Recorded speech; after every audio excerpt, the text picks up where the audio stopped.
We need to be teaching the classes that form the pillars of practical life and connectivity. Where are the civic associations that used to define local neighborhoods and communities?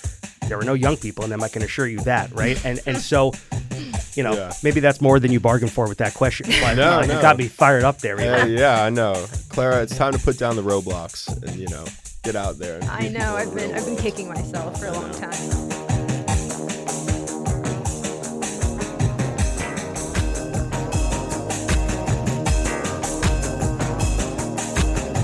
Welcome back. You're listening to the Side Projects podcast. We help marketers understand what cultural relevance actually means and requires from the people shaping media, art, tech, and civil service? Yes. Question mark? I think it's a period, and civil service. actually. Yeah. Yeah, period.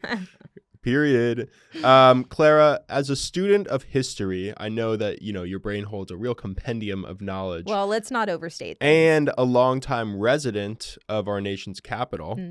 I'm sure you're well aware that this summer, America celebrated the big 250. I know. It's this crazy bitch's birthday. Go off. Of course, these semi-quincentennial and these big birthdays are always kind of a big branding moment.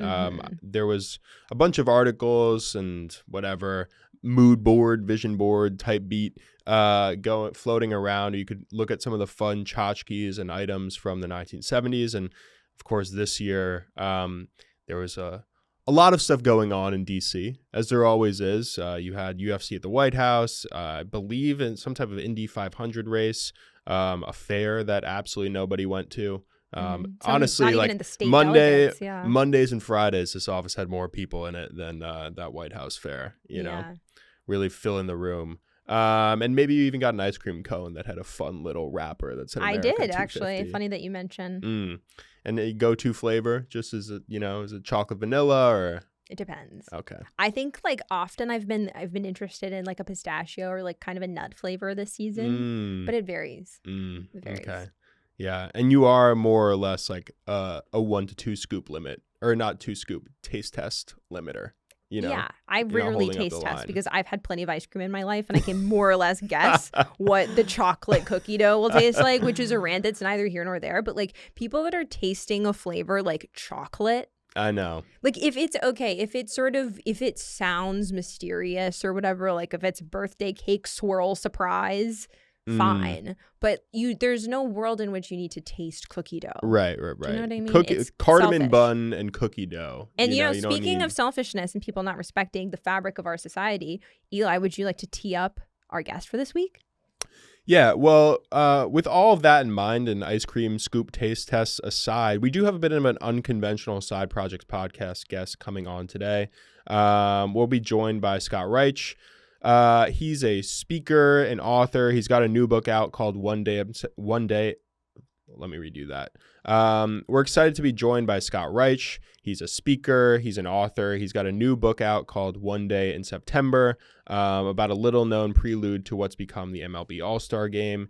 He's also written a book called JFK, 60 Years Later, Why He Still Matters. The Kennedys still around. But I think the through line to his book is all around kind of civil service, active citizenship, public office. And we thought it'd be interesting to have him on for a few reasons. A, kind of on the heels of America 250, but also when it feels like we're at this moment, Clara, where, to your point, the fabric of our nation seems to be pulling apart. There seems to be kind of hanging sense of nihilism, of cynicism. And, we've also seen how brands kind of play into that role as well. Yeah, well, certainly lots to unpack. I think something that has been top of mind for both of us and on Earnest Core, I think, is that we talk a lot on the podcast, of course, about things that are askew, awry, amiss, problematic. And I think we want to start integrating some more either hopeful perspectives or perspectives that are outside of our immediate orbit and our immediate feeds, etc. And I think that Scott certainly brings that. I also think that, to your point about America 250, I think one of the interesting things about this moment, I think going back to the bicentennial, people have always sort of maybe looked to these moments in American history with a degree of skepticism, or perhaps these landmark milestone moments with a degree of skepticism, with a degree of perhaps foreboding. And I think that there's a lot of both productive and destructive disagreement right now in terms of both what is the problem that is facing the American social fabric, and also like what is the cure. And I think that Scott sort of speaks very eloquently to the civil service piece and needing to repair these community bonds. But I think, or I hope, that this is also a topic that we return to, because I think that a lot of what brands find attractive about things like sports or these other sort of monocultural moments, such as they continue to exist, few and far between, is that they provide positive experiences for which to gather. And I think that that is vanishingly true in our society. Yeah, Scott's got a lot of fascinating ideas, a wide-ranging podcast, as per usual. Side Projects podcast out every Tuesday wherever you listen, and Side Projects on Substack. Go subscribe. Let's bring Scott on. All right, Scott Reich, welcome to the show. Thanks for joining us today. Great to be here. Cool. All right, so let's talk a little bit about baseball. Baseball seems like a very kind of like canonical American theme. Played Little League. I did not watch the Ken Burns documentary, but I kind of understand the metaphors and the analogies, etc. Your most recent book, One Day in September, is loosely about baseball, I would say. But talk a little bit about like why write a book now about a little-known baseball game in 1917. It's a great question. Thank you. And it's one that I did not set out to do initially. I was working on a totally unrelated book and came across this story. And the story of the game, which, you know, we'll get into a little bit deeper, but the lead baseball writer in America died unexpectedly of a heart attack, and he had young kids at home and no money. And baseball decided that they wanted to gather for a special exhibition game and bring together the best stars in baseball from the American League, the National League, to play in this memorial game to raise money. And so in that era, this is 1917, you had Babe Ruth, Ty Cobb, Shoeless Joe Jackson, all the big names of that era. But what struck me was that these guys left their teams during a pennant race right before the playoffs to play for no money on their own dime, taking overnight trains for somebody else.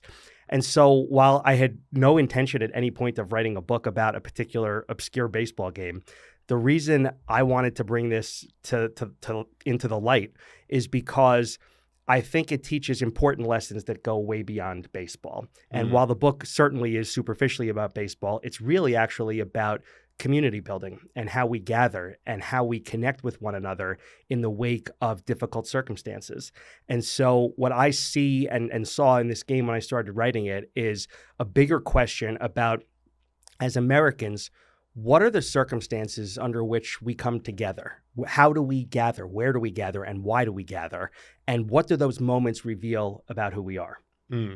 I'm curious, kind of like the book is out, or dropped rather. Both you sparked a Red Sox run, which I'm sure as a long-suffering Mets fan you're really excited about, but also as kind of America's semi-quincentennial. And I'm curious, like, how you think about the country now, how you think those lessons have endured, changed, etc. Like, it's an interesting context or confluence of context, I guess, if that makes sense.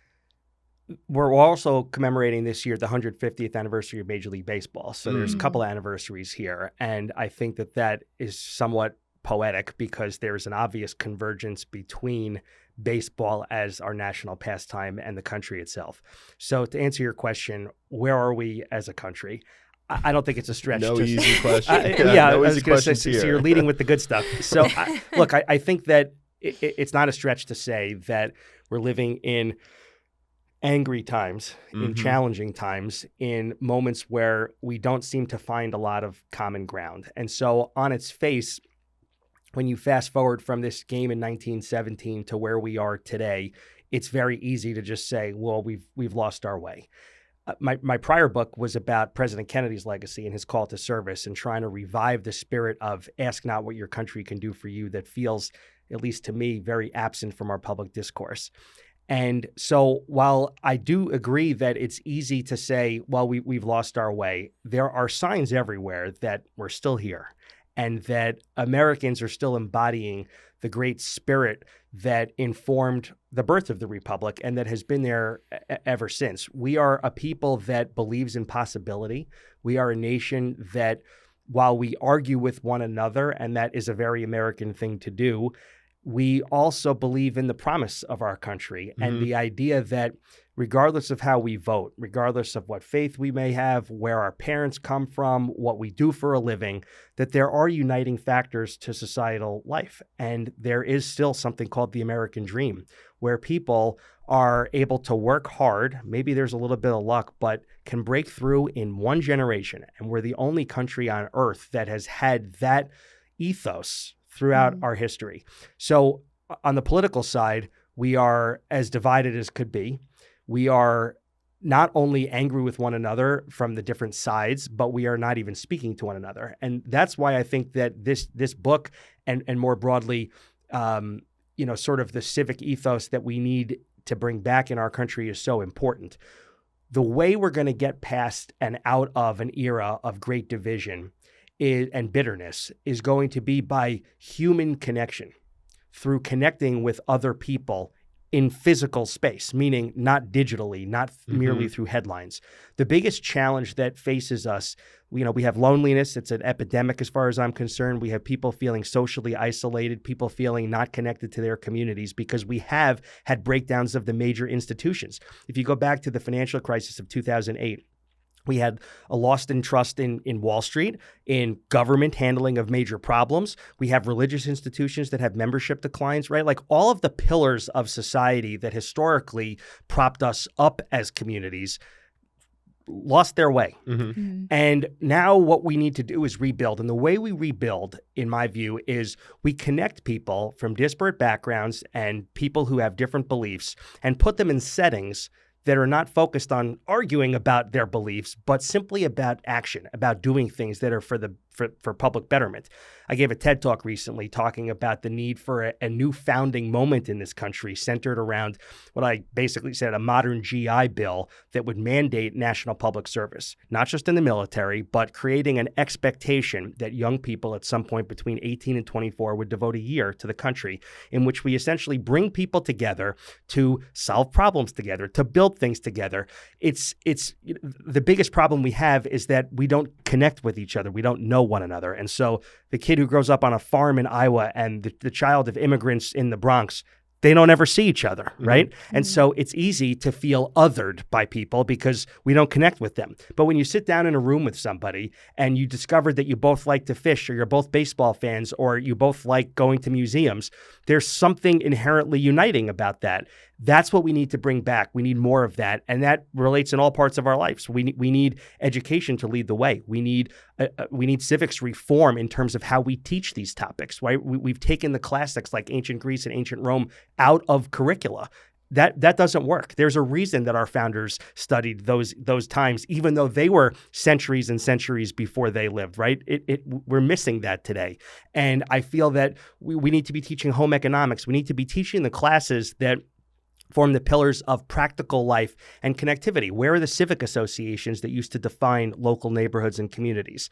There were no young people in them, I can assure you that, right? And so, maybe that's more than you bargained for with that question. But, no. You got me fired up there. Yeah, I know. Clara, it's time to put down the roadblocks and, get out there. And I know. I've been kicking myself for a long time. Let it rip. I do think it's interesting, especially coming out of this, or not even really coming out yet, but because of the sort of sports moments that have happened over the course of just this summer. I think that we've talked about it at length on the podcast, but I think that it has been sort of one of the takeaways was with the Knicks win in New York, with the World Cup across the U.S. I think realizing that the thing that can actually unite people and actually bring people together from disparate communities is sports, that's kind of one of the main things, or only things, I suppose, that can still do that. And I think we, from a marketing standpoint, talk a lot about the decline of mainstream culture. And you brought up the ancient Greeks, the excitement around the Odyssey. I've seen a lot of articles, people talking about this is actually another example of, you just need a big enough director to be able to bring people together.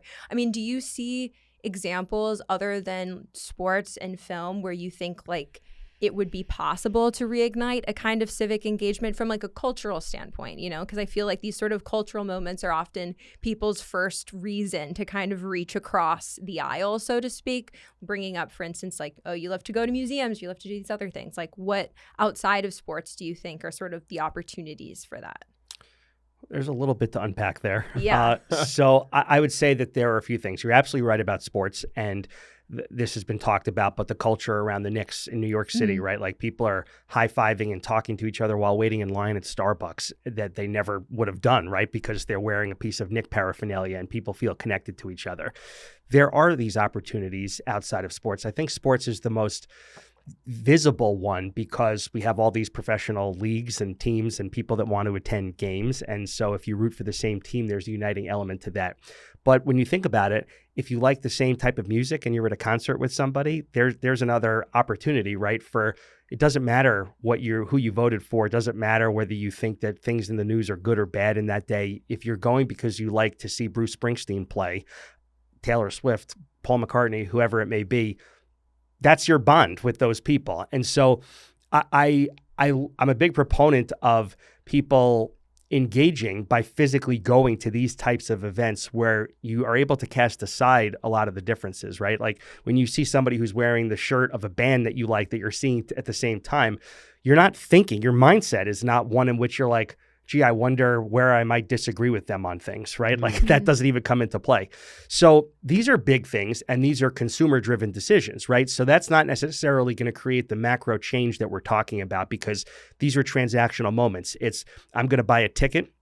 I'm going to attend. We're going to agree that for a few hours, me and all these strangers are going to care about the same thing. And there's something special, even romantic about that.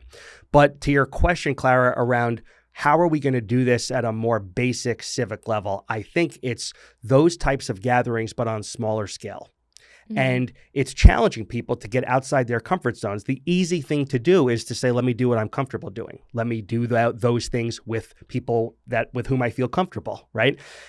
Where can we just push ourselves a little bit? And that doesn't even mean saying, oh, I'm going to take somebody that I hate and say, let's go to dinner, right? It's more about how do we find local causes or opportunities that we can do? So maybe it's planning a local event. I live on Long Island in the suburbs. It's summertime. There's a lot of opportunity to go out and see live music and to sit on the water and to, participate in community life.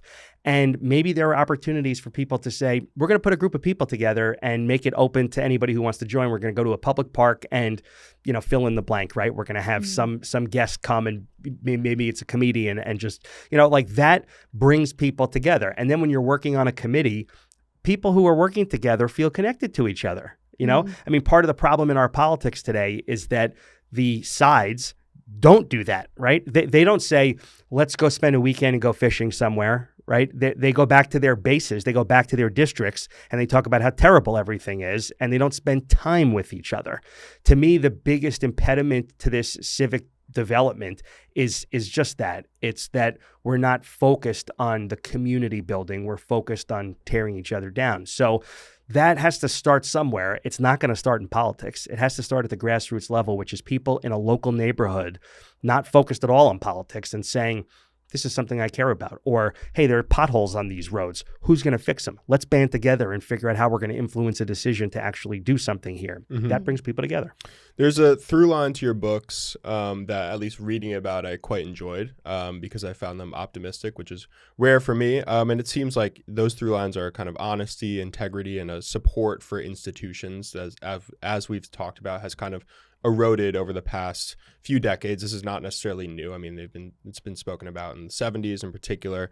But it does seem like some of the more culturally ascendant institutions or companies or individuals are all like geared around grift, and maybe that's my natural cynicism, but I just feel like gambling and betting platforms, the sense that when you fly on a plane or when you take the train, you're being squeezed for more and getting less. The bag of Cheez-Its is a lot smaller. You don't get ice with your soda or whatever it is. And I also remember there was a podcast interview from a while ago on Semaphore's Mixed Signals, friends of the show. And they were interviewing Michael Linton, who is the former CEO of Sony. And basically he wrote a book that was like it wasn't like an apology, but it was basically just it was very like vulnerable. And Ben Smith, one of the co-hosts, was like, why are you, like, it seems like most CEOs and people in leadership positions, like, you deny, deflect, you never apologize, and you keep moving forward. And I'm just curious, like, how do you think that we can be kind of like vulnerable and open and optimistic in this kind of cultural atmosphere that feels tinged with like cynicism and suspicion of one another, if that makes sense? Man, you're asking some really easy softball questions here. I've got perfect easy answers for you. Well, I think that it just feels hard. It feels hard. Like, I don't want to say that it's impossible, but I'm like, everyone who succeeds seems to be like, I don't know, not a cheat, but like something wrong with that. And I feel like that's where people feel like they don't have a path forward, you know? Let's start with this. Are we living in a time of great cynicism? I think the answer is yes. And I think that's partly due to what I described earlier, that we have breakdowns of many institutions that historically provided what many perceive to be fairness or fair opportunity. We are experiencing this on the left and the right. You know, you have people that you have the MAGA side on the right that are basically had the populist anger that fueled them and Trump into office. It was there on the left. You had Bernie Sanders as a candidate, and you see a number of socialist candidates who have been making inroads in recent elections across the country. So you're experiencing this on both sides. That inherently actually is uniting, right? People are agreeing that the system is somewhat broken. Yeah. They're disagreeing on the methodology for handling these problems.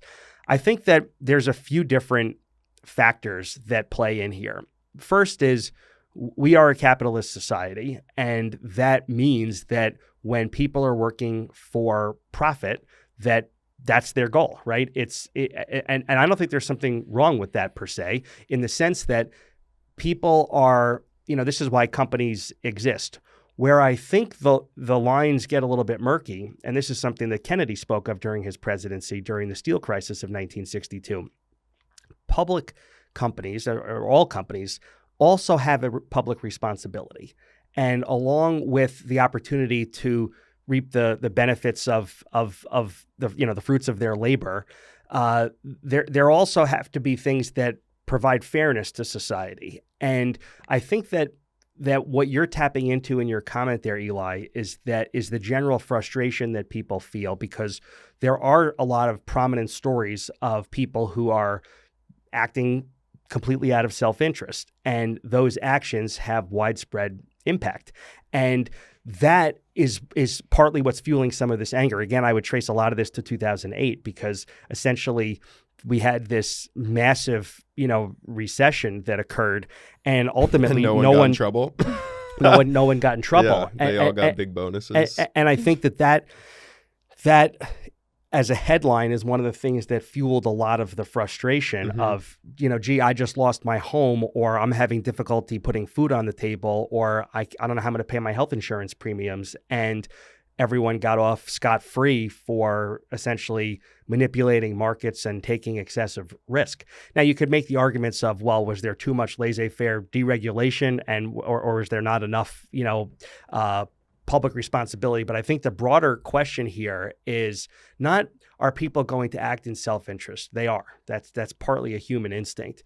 The question is, how do we orient the conversation publicly around points of common concern, right? I think that one of the big problems in society is the continually widening gap between CEO pay and worker pay. And you have essentially this major gap where people feel that they're working harder and getting less, in your Cheez-It example. And it's in all these things. It's like, no, I mean, it's a serious one, because I like Snickers bars, right? Those have kind of stayed the same size, but most other snacks, it's like, hey, here's 100-calorie pack. It's like, oh, that seems nice. It's smaller. And if you go pro rata how many chips are in this bag compared to the bigger size, it's smaller. I'm not sure that that's cutting corners per se. Like, it's partly marketing and it's partly the bottom line. But the question really is, how do we construct a society How do we hold up values in a way that make us feel more publicly connected? And I don't think that the answer lies in just saying, well, the corporations and the greedy executives are the problem. I think this is where it comes back to education. To use a baseball analogy, we have how do you prepare for a better future? I'm a Met fan. They just sold everybody at the You trade have deadline. no future. Yeah, well, maybe not. But the way you try to do it is you build up a good farm system. Right. You draft good players. You trade for young prospects. You train them up to shape a better future. We can do the same thing with our young people, and that starts in the classroom. And it also starts at home, right, around the dinner table, about being present, about putting aside our technology. I struggle with this too. We all do, right? It's like talking about the BlackBerry Phantom buzz right before. Exactly. Now you're acting brand new. No. Yeah. Well, listen, that's why I acknowledge I struggle with this also, yeah. because we live in this world of constant connectivity, but we're not really connected. Mm-hmm. And even when I see with my children, I'm like, I have to more consciously say, I got to put my phone down, right? Because I got to look them in the eye and talk about something that happened that day. Yeah. Well, I was just reading about, like, Sam Altman had this post on X, the Everything app, where he's talking about how, like, there are many different ways that you can use ChatGPT to communicate with your kid.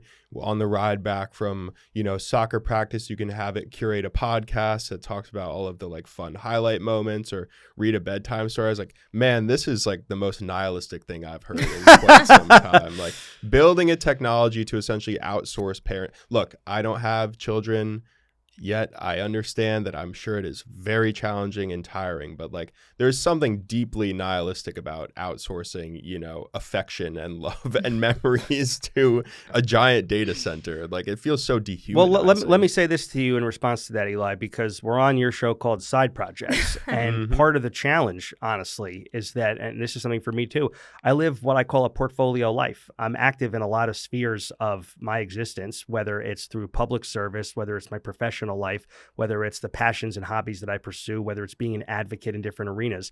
Why do I state that? Because we have spread ourselves very thinly as individuals. We are no longer limited to, well, what do you do? I mean, for my father, for example, he woke up and he took the train into Manhattan from Long Island. He worked for the day in one industry his entire career. And, he commuted home at the end of the day. That was it. And yes, the technology was different. There weren't the constant buzzing of different devices. And he coached our teams and was always present and all that. He did one major professional thing. That was his career. And that's no longer true. By the time somebody's 30 years old today, the average person has probably had 3 or 4, not jobs, careers, right? Switching totally from one thing to another. And oftentimes they're not even doing one thing at a time.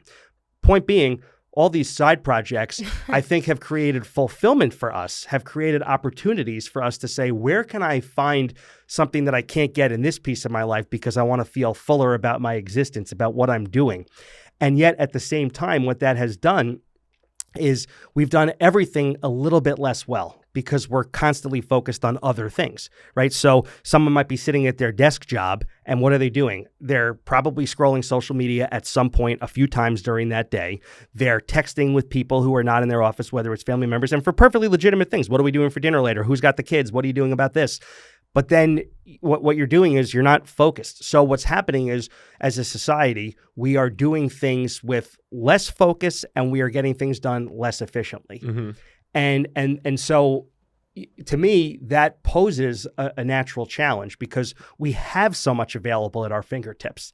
And so whether it's nihilistic to outsource the parenting, what's happened is that we're so saturated with content and opportunity that our mind is, we've got these dopamine hits of I want more of it. That's a human experience regardless of age.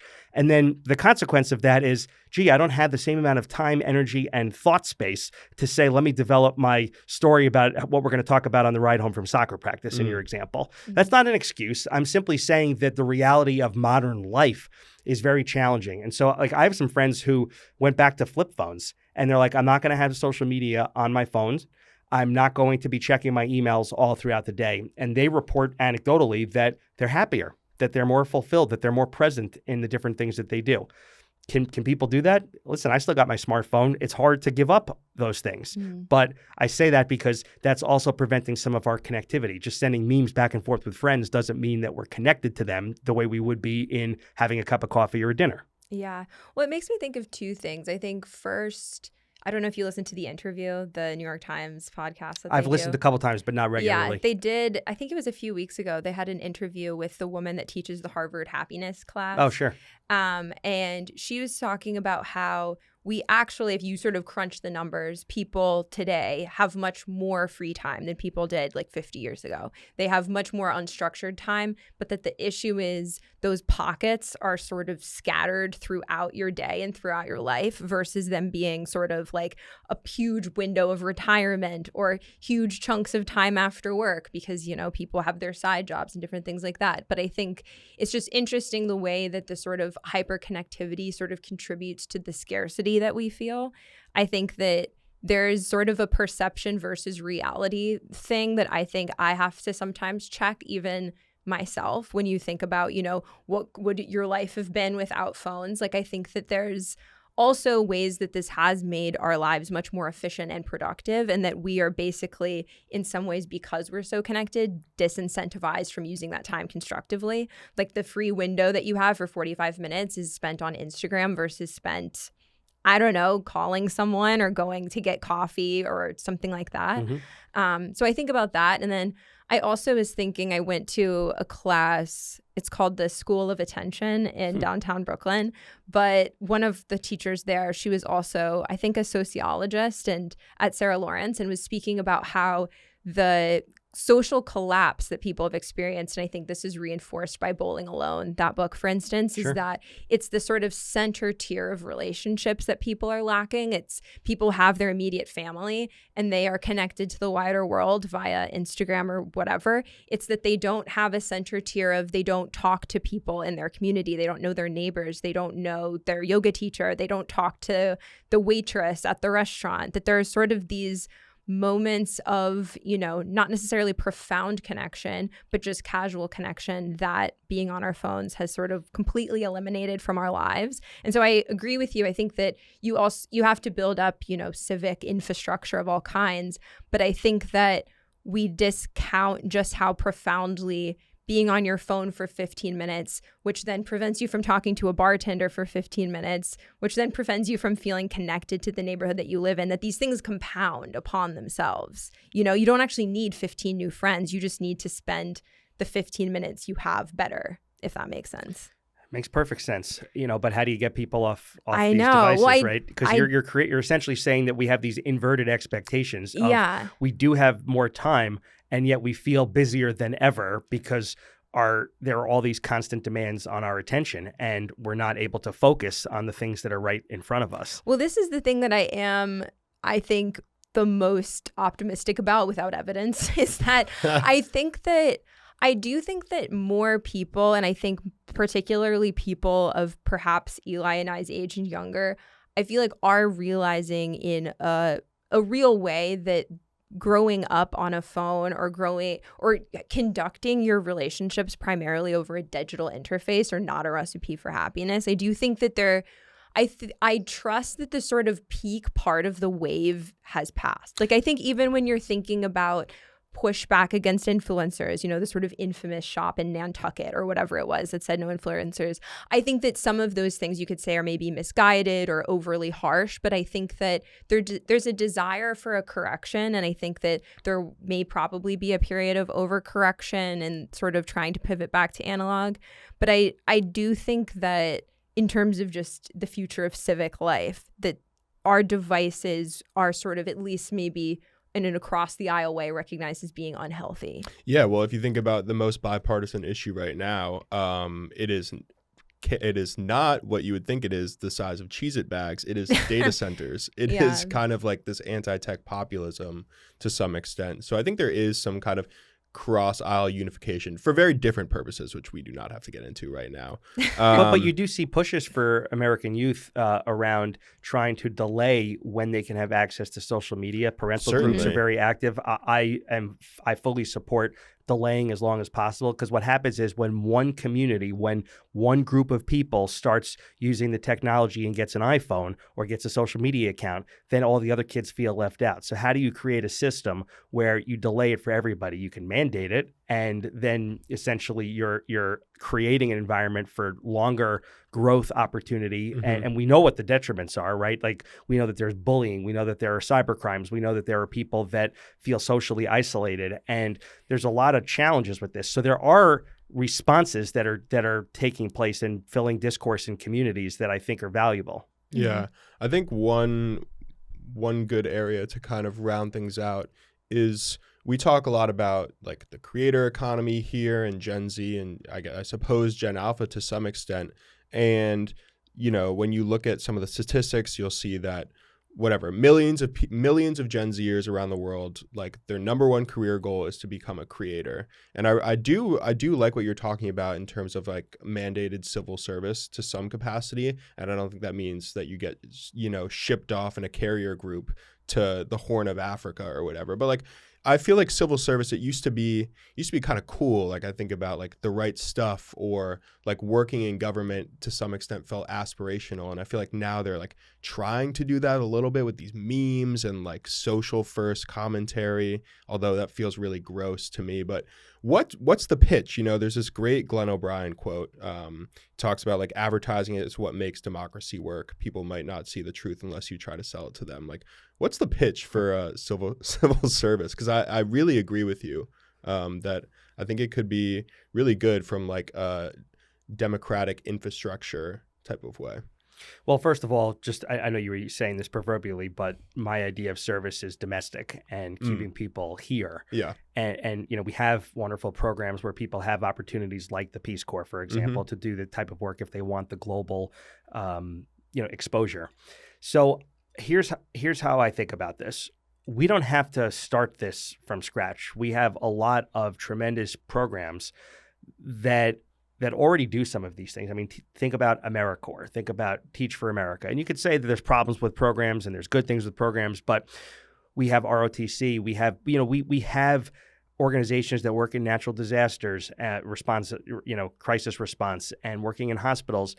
We have a lot of the ideas already. The question is, how do you get society to buy in and say, gee, we actually need something like this?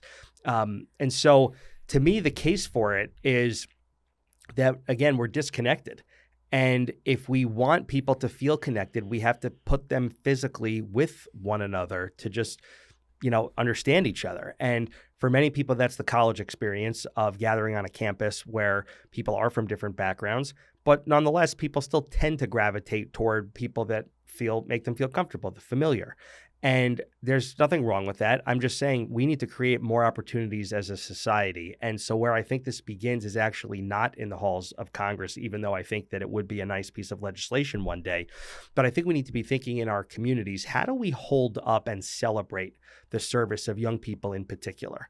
And it can start very small. So, for example, this may sound silly, so I'm just playing with your Cheez-It example, okay? But it's an enduring example. Yeah, I like podcast, it. I like it. I'm so going to take it with me, for it. and I'll give you the credit for it. So, suppose, for example, somebody is the citizen of the month in their local township, okay? Maybe there's a dedicated parking space in all the major places on Main Street and the grocery store or whatever for the person who is the citizen of the month. Now, that seems totally small and completely like, who cares, right? But small acts where we hold people's deeds up that we want to celebrate are important. This is something that the Greeks did very well. The most famous speech is a funeral oration from antiquity, in my view, and it's Pericles gave this in the 5th century BCE.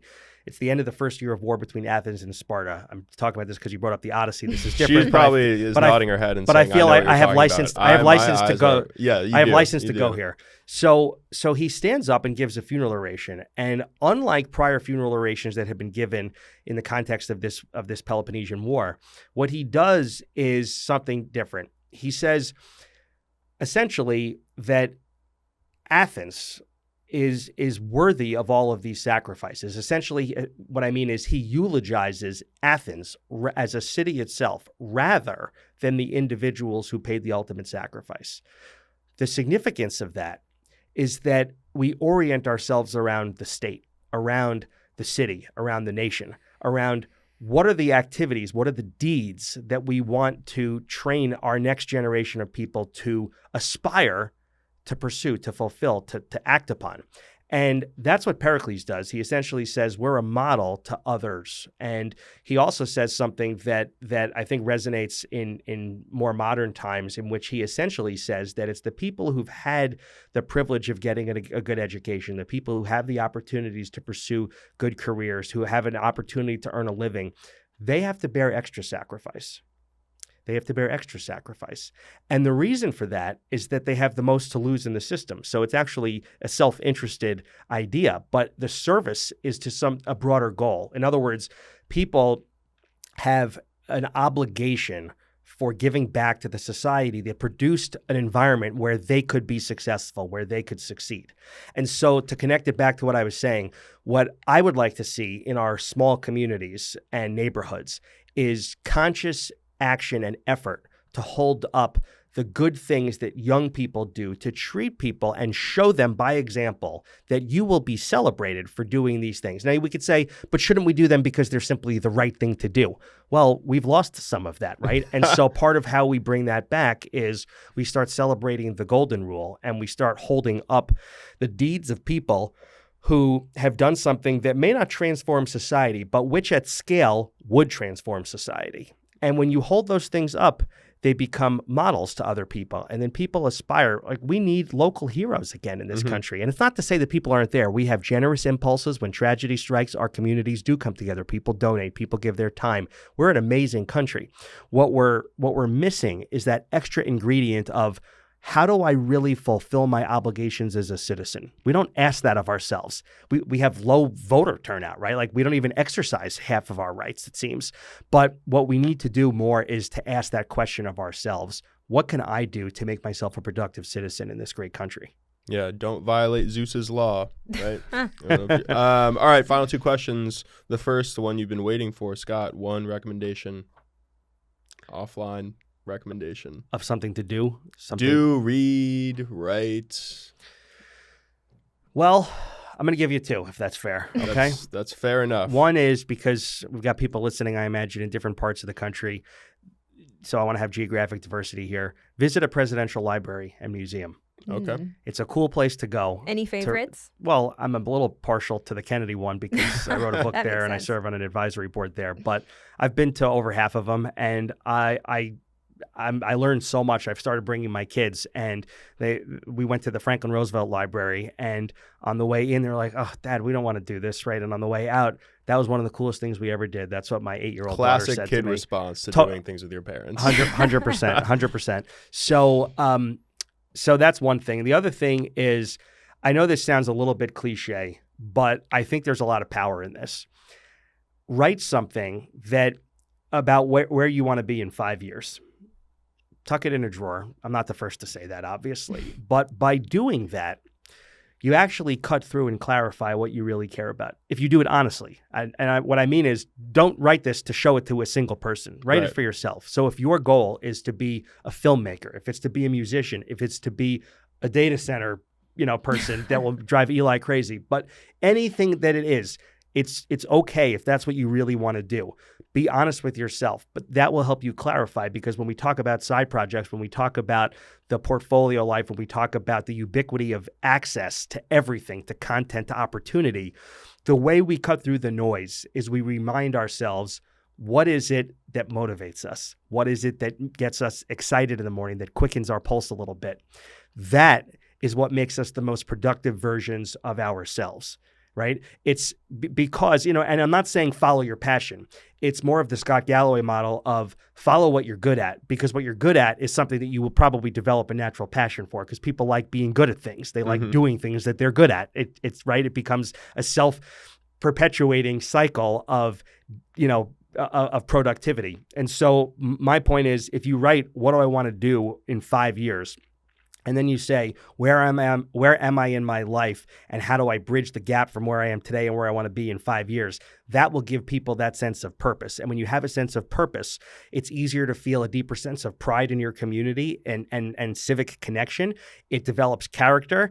It makes you feel like you have a place to be in this country. And that's what so many people, I think, are fighting for. It's, where is my seat at the table? The system hasn't worked for me. And not everybody is in an equal position to be able to have the luxury of writing this thing down on a piece of paper, of choosing what their life might look like 5 years from now. Therefore, it's incumbent upon people who can to say, I need to figure out how to maximize my productivity, not in terms of output necessarily only economically. That can be a driver. If someone says, I want to be rich, okay, go for it, right? But what it means is we need to focus on the things that drive us as a way to tie ourselves back to the community. A little light inspiration this Tuesday. Final question, where can our audience find your book? So my book, One Day in September, Baseball, Brotherhood, and the Birth of the All-Star Game, is available wherever books are sold. So for people who like indie bookshops or Amazon or Barnes & Noble, you can get it anywhere. And I'm very grateful. I have a website, scott-reich.com, and welcome input from people. And I also host a podcast myself called Curveball, in which I interview guests around the different challenges people have experienced in their lives, what they've learned from those experiences, and what knowledge and wisdom they can pass along to the rest of us. Cool. Thanks so much for joining us. Thanks for having me.